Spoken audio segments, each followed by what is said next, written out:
Halo kawan, kembali lagi bersama Sans di sini. Kali ini gue bakal merekap sebuah film yang berjudul I Am a Hero. Film ini menceritakan tentang seorang asisten mangaka yang suka menghayal, bertahan dari serangan zombie yang sudah merenggut semuanya yang berarti baginya. Pengkhianatan demi pengkhianatan akan menguras emosi kita saat menyaksikan perjalanan tokoh utama kita ini dalam melewati pandemi zombie yang melanda negara Jepang tersebut. Selamat menonton bagi kawan semua. Semoga menjadi penghibur dalam mengisi waktu luang kawan-kawan semuanya. Tanpa banyak basa-basi lagi, mari kita mulai kisahnya.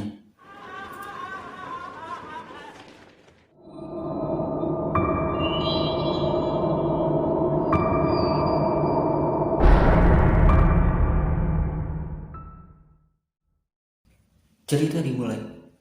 Di dalam sebuah ruangan studio, terdapat 4 orang yang sedang menyelesaikan sebuah manga sambil mendengar sebuah berita dari televisi.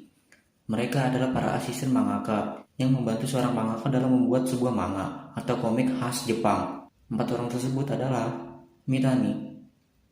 Entah ini orang siapa namanya, soalnya nggak disebut sama sekali namanya di film ini.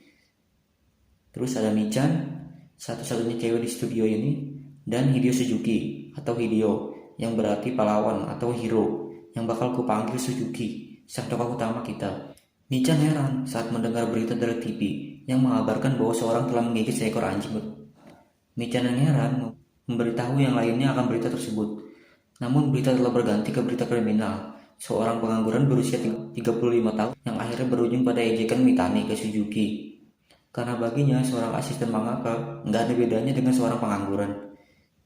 Suzuki tidak tinggal diam saja mendengar ejekan tersebut dan dengan berani mengutarakan ambisi yang hebat kepada rekan-rekannya. Dan ya, tentu saja itu bohong. Sang tokoh utama kita adalah seorang yang cenderung pendiam dan tidak tegas, yang tidak berani mengeluarkan pendapatnya.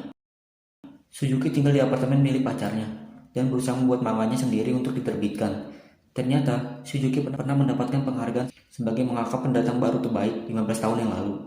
Suzuki juga hobi menembak dan memiliki sebuah senjata shotgun beserta lisensi kepemilikannya. Namun, pacarnya yang bernama Teko malah menyuruh untuk menjual senjata shotgun tersebut untuk biaya hidup mereka yang kurang. Esoknya, Suzuki mengajukan manga buatannya sendiri ke sebuah penerbit manga komersial. Namun, manganya kembali ditolak dengan alasan tokoh utama yang terlalu normal dan tidak cocok untuk dipasarkan. Naasnya, begitu pulang, Suzuki malah diusir oleh pacarnya. Teko sudah tidak bisa lagi menunggu Suzuki dan mengatakan bahwa apa yang dikejar Suzuki bukan lagi sebuah mimpi, melainkan hanya angan-angan belaka. Hanya segelintir orang saja yang bisa menjadi seorang mangaka sukses dan Suzuki terlalu normal untuk mencapai itu. Teko mengusir keluar Suzuki. Sebenarnya si Teko ini udah mulai luluh pas Suzuki minta maaf. Tapi bukannya minta maaf dengan benar, si Suzuki malah cuma mau minta surat kepemilikan senjata api punyanya yang masih tertinggal di dalam. Alhasil, si Teko malah makin marah ke si Suzuki. Nah, di sini sepertinya si Teko mulai terinfeksi. Esoknya, di studio, si Michan mulai demam bersama bosnya yang juga ikut demam. Dan si Mitani ini bilang kalau kemarin si Michan balik lagi ke studio malam-malam.